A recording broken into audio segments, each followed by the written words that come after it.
il a saisi l'occasion de moquer un peu de la jeune épouse de son frère.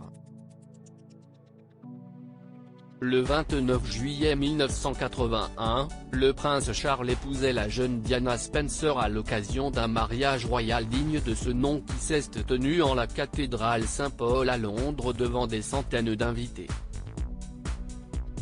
Mais entre le stress d'un si grand mariage, et l'appréhension d'entrer à cette occasion dans la famille royale britannique, la princesse s'est quelque peu emmêlé les pinceaux au moment de prononcer ses vœux à son mari, en l'appelant non pas par son prénom, mais par celui du prince Philippe, son père.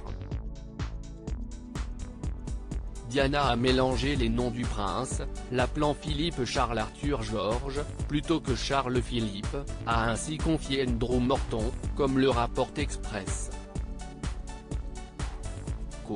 Dans son livre, Andrew, The Playboy Prince, le spécialiste royal a notamment confié que ce petit incident n'était pas passé inaperçu aux oreilles du prince Andrew, qui a saisi l'opportunité de se moquer un peu de l'épouse de son frère aîné.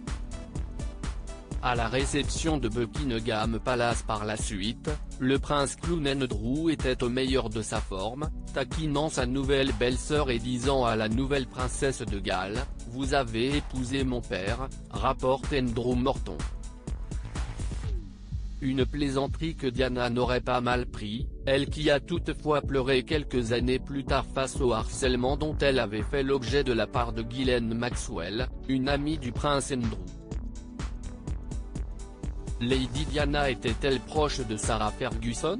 Pas particulièrement proche du duc d'York, Lady Diana l'était cependant de son ex-femme Sarah Ferguson, avec qui elle a noué une forte amitié, se soutenant notamment au sein de la famille royale, mais aussi face à la presse.